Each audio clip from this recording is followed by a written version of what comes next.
You good? Hey everyone, so it's Johnny here from Calabogie Family Farms and Little Lena, and we'd like to just take this chance to show you, we're in the greenhouse today. It was a bit cooler weather, so we figured let's do some greenhouse work, and we want to show you some tricks for your home gardening and ways that you could do tomato plants in a bio-intensive. Yeah, see, and Lena's going to teach you about soil, but we want to show you some techniques that we have for bio-intensive farming, so you can get the most amount of food off the smallest area of space. That is the goal, and the most quantity. So off a system like this, you can actually see in excess of 150 to 200 pounds of tomatoes off this little area. That's a lot of tomatoes for your family, and that's what we hope to get you guys. So what I'm doing here, I did a lot of the prep work already. First of all, let's talk about the support system. This is concrete rebar wire. It's harder to find it in the rolls now. If anyone knows where to get it in rolls, let us know. But you can get in flat sheets, and you just make a perfect nice circle. And this stuff is the best, and you can wrap the wires around. If you see here, where we cut the wires, we just use the excess to wrap it around to hold it in place. Now that's a sturdy cage.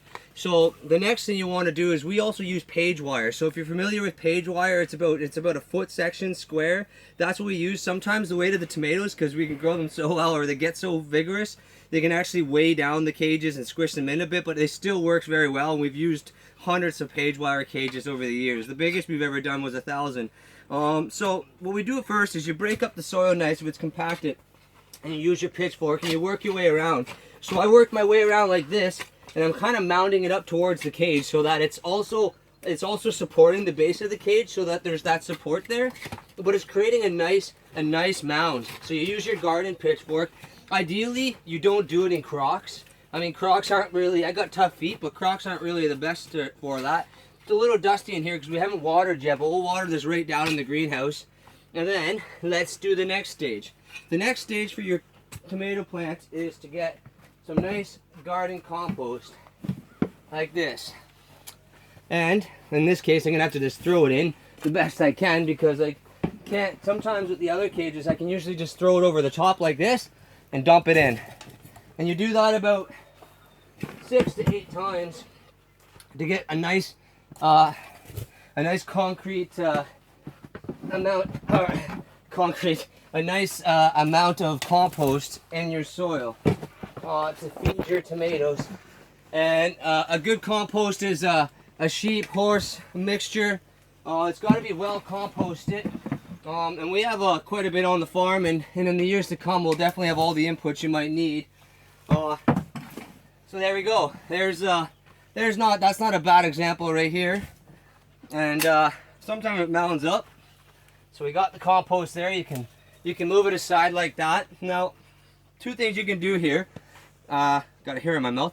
You can get straw and put straw there so that it uses as a mulch. Now let's plant some tomatoes. We got these nice hills here. Let's get ready to plant. So you guys might be familiar if you bought plants from us. These are the peat pots. You can plant them straight in the ground. The tomato variety we're going to plant today is called an Oh-So Blue. Look how beautiful blue these are. These are beautiful tomatoes. You can see the stems. They got the same properties and probably one of the bluest tomatoes you'll find on the market, and they're about that shape. And they got the same properties as blueberries. Same compounds, very healthy for you, and those are called the Oh-So Blues, and I wonder why. It's because they're super blue. So let's plant a tomato. Break up some of the soil clumps, you work your way down there. So we're going to make a nice hole here, and we're going to want to keep it, so look how nice and loose that soil is. It's very effortless. That's what you want with good soil structure, is a nice effortlessness. You can put a rod right through there. Now we got this tomato plant, and we're going to bury it. Well, we can even go a bit deeper actually. And you might wonder why we're planting it deeper, and it's because from the stems it's going to grow roots.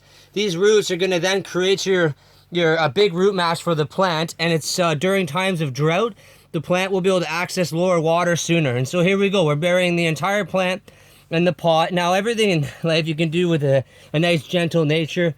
The plant doesn't mind. These plants are tough, as you can see, but we'll just bury away, and there you go. So that's the first plant we have. Now we'll try from one of these plants here. Here's another pot. So another way, if you didn't want to bury them, you don't have to. We'll continue on. We'll go over beside Lena here, and we'll get Lena to help us. Here you go, Lena. We got a tomato plant there. let's plant this in the ground right here, buddy. Oh, right there. Okay, put that in the ground. Here you go, in the ground, right there. Okay, and then just grab. Oh, just grab some soil, Lena, and you push it up. Break these. Nope. Oh, okay. Well, that plant might not make it. Sometimes when they're young, you got to teach them young, and you don't pull them out. There we go. That's a beautiful tomato plant, Lena. We'll move this one over here. She's still learning. Okay, I gotta plant it over here. You know, now I taught myself. Yeah, okay, you can have that plant. That one's yours. And it's yours. You can have it. Yes. So let's plant.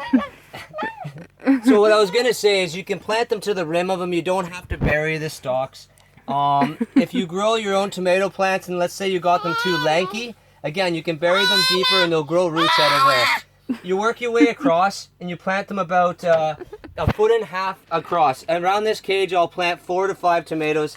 And I'll do one like here, and all the way around I'll go the same distance, about 1.5 foot. And then, okay, so now what do? You train them to go all the way through.